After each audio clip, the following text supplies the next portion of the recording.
I want to begin today's engagement by reminding the witness of the mandate of this committee, investigating the allegations made by General Konaze, specifically by organized criminal syndicates and other dodgy characters that has infiltrated SAPS. Specifically, I'm going to hone in on that. And with that, I wish to ask you the following brief set of questions. Earlier on, Honorable Shongwe asked about the credibility of a few members, individuals, but you did not have the opportunity to conclude. So I want to ask you if Paul O'Sullivan is a credible person. Credible in which sense, ma'am? You answered briefly earlier on, just credible. Is he credible? You mean about the veracity of what he says? Yeah, is he credible? He usually is on that, but I would say not always. Okay. So There are instances when he makes an assertion and it's not provable.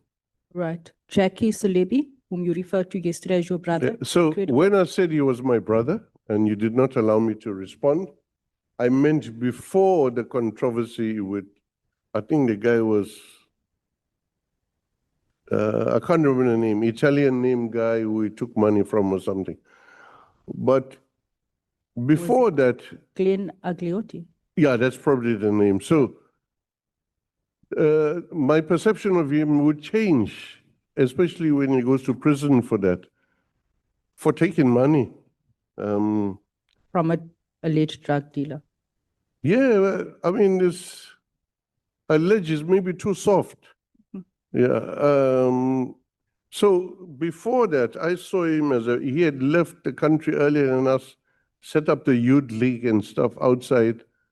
And when we came out of prison, he was there with the, the welfare in the old shell house. So you had somewhere to go. So he didn't come out high and dry from prison. Okay, thank you. But when it becomes evident that he's done wrong, I can't continue to coexist and have the same affection for such a person. Okay. Is Sarah Jane Trent a credible individual? Yeah. Perhaps excessively so. What was Ms. Trent's relationship to you? She was a very close confidant. Confidant, okay. Yeah. You testified that information received from O'Sullivan was credible, right? Jumping from that now, how many successful convictions resulted directly from information provided by Mr. O'Sullivan? So information is, like I indicated, lights the fuse.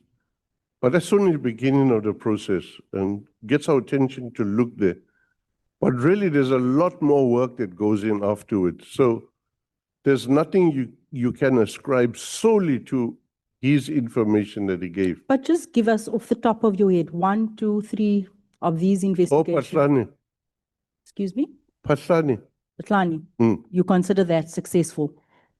Has there been a prosecution? Yeah, absolutely. He's got 2 cases he must answer for. Okay. So it's the information led to a prosecution. We would not have been looking at Patlani if the initial fuse was not lit. All right. If it wasn't for Paul O'Sullivan and Ms. Trent. Well, there was a lot of hard work that went into it after that, like at least about 18 months, 2 years work after that. Okay. Unconnected to O'Sullivan. What was the nature of Mr. O'Sullivan's engagement with IPID during your time? Was he an informant, a source, a consultant? What exactly was he? I wouldn't even call him an informant. He was obsessed with corruption, fighting it. Because he was giving you information, does that not come from an informant? Well, sometimes it's a little bit more than an informant, because informant, as the Honorable Member mentioned, you have to give them something. Paul, we gave nothing to. Okay. And Sarah Trent, Jane Trent, also gave nothing to her? Nothing to her. Okay. She will volunteer if ever there's a fight against corruption, she will stand there. So she was also just an informant? a consultant? Well, more about the archivist and categorizer of public documents, because this was a headache to put together even. But because there were people, various people who were able to store the stuff. I mean, I've burnt my papers long ago, so I didn't have papers. I wanted to walk past this phase of my life, but other people found the documents. Did you ever Sorry, ma'am. communicate with Ms. Trent about ongoing or active investigations within IPID? No, not that I can recall. Okay. Did you ever provide her with information? Not that I can recall, yeah. Okay. How frequently were you in contact with her regarding investigations or matters related to IPID or SAPS and Mr. O'Sullivan? Once a month, twice a month? Maybe once a month, yeah. Maybe once a month, okay. I want to take you back to mid-2016, specifically June of that year. Can you recall which major investigations or matters you were involved in at that time? Not specifically, it's 10 years ago. Okay.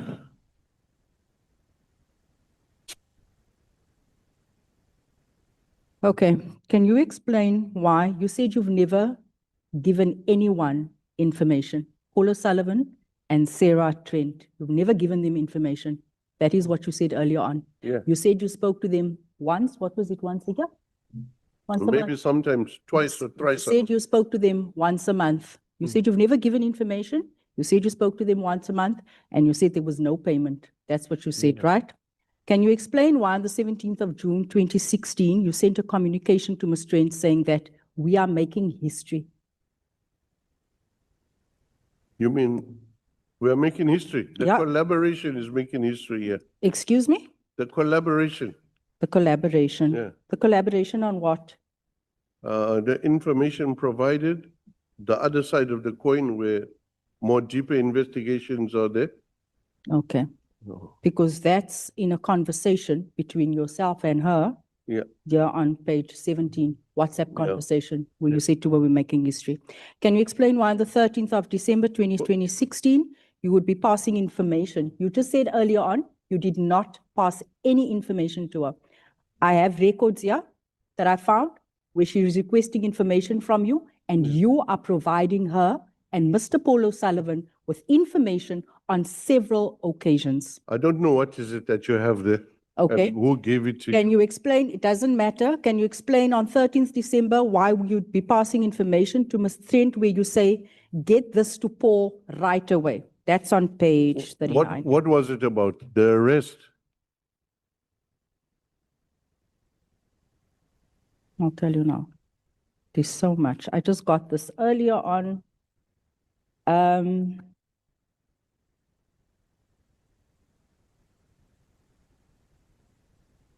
SAPS case registered, previous communication there. Before you respond, you send a two text, one at 7:17 and one a minute later.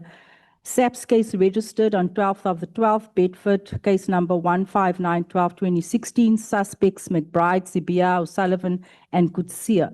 Charges for treason, conspiracy for murder, defeating the ends of justice, and you say, get this to Paul right away. Yeah, so this was in Kabinde. But you just said you never ever gave them information. You said that they were providing you information. Oh, okay. Here you are giving them a case number, and you are saying to Sarah, get this to Paul right away. Yeah, they were not aware that there's a conspiracy against them. It's about arresting people, which was a harebrained scheme of. So you are even protecting Mr. Paul O'Sullivan and Sarah Jane Trent. Oh, remember, I'm involved there.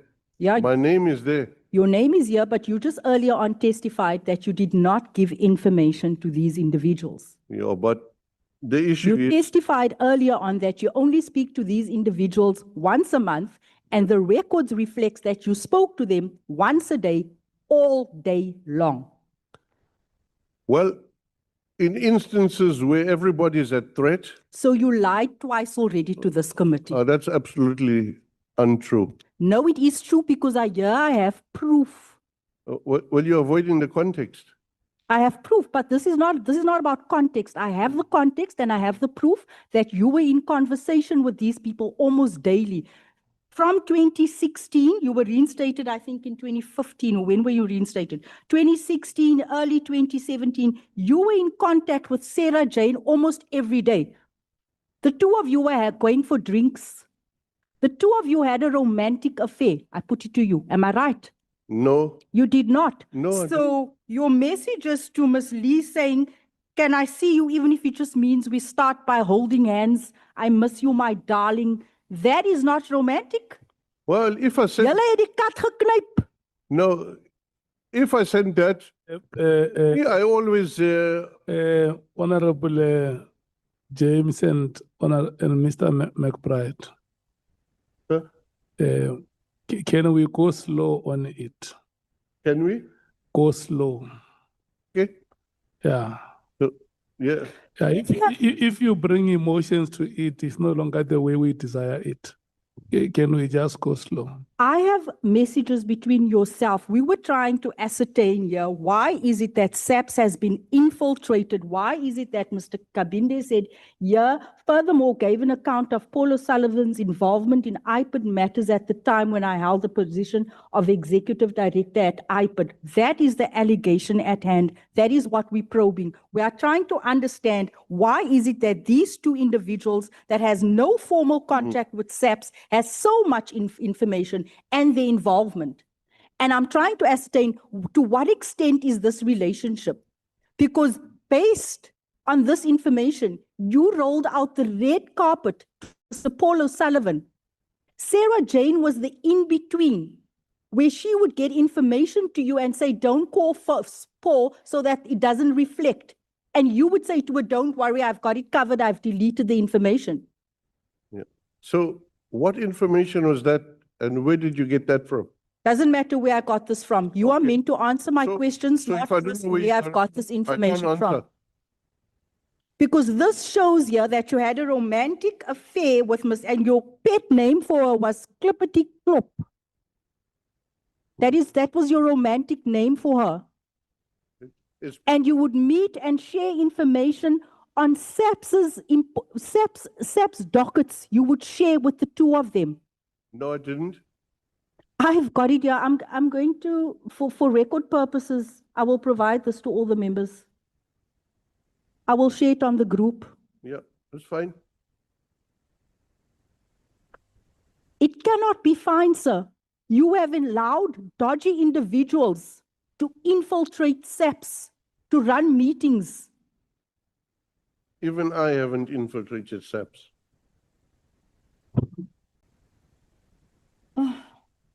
So I put it to you that the communication in our possession demonstrates that Mr. Paul O'Sullivan and Ms. Trent were deeply and possibly excessively involved in the work of IPID, and that you permitted two private individuals to embed themselves within IPID's investigation process.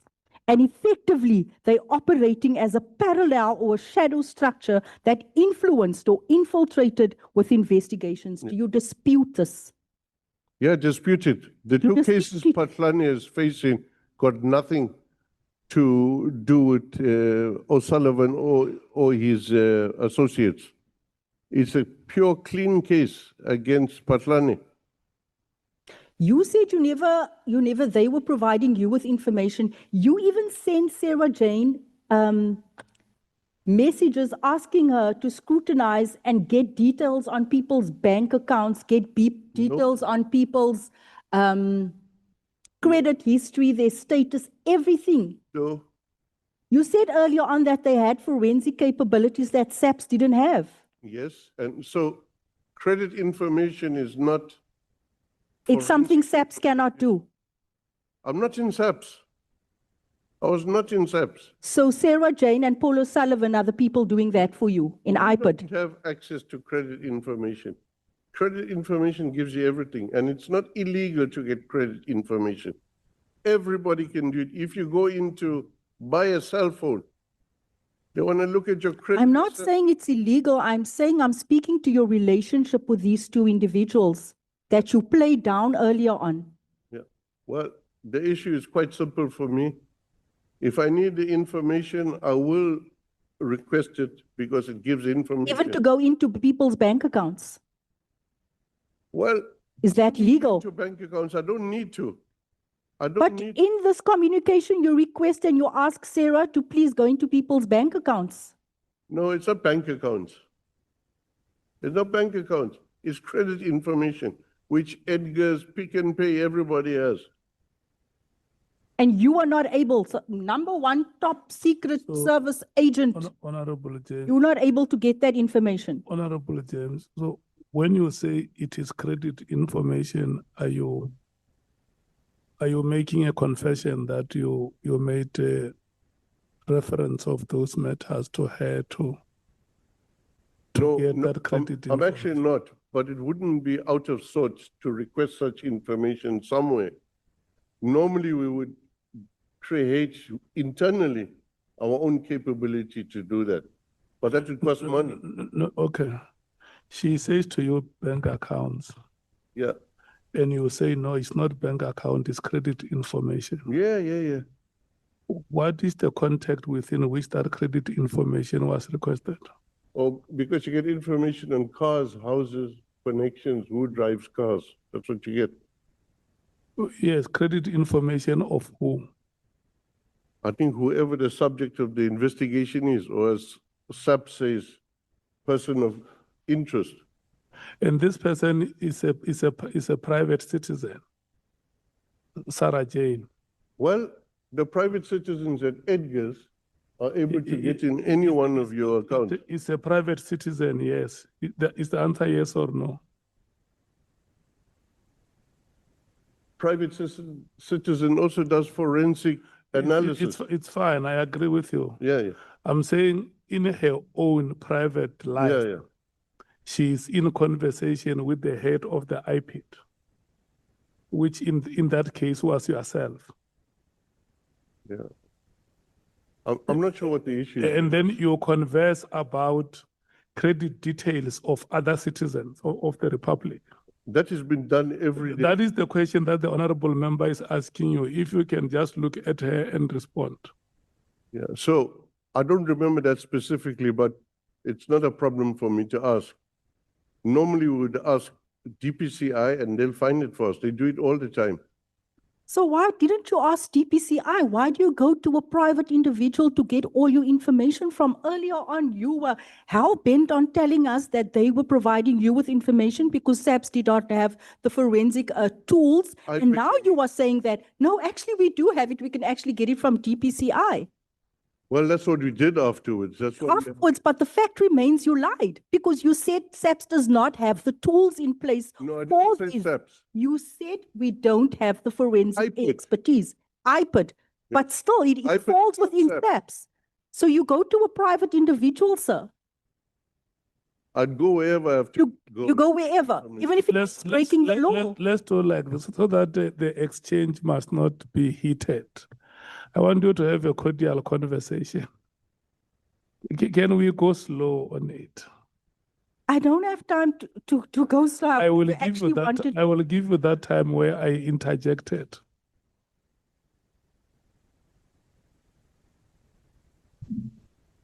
I think, looking back now, do you accept that allowing private individuals to entangle themselves in law enforcement investigations contributes directly to the very phenomenon this committee is investigating, namely the infiltration and the compromise of law enforcement institutions? This is why Mr. O'Sullivan is behaving as if though he is the big boss.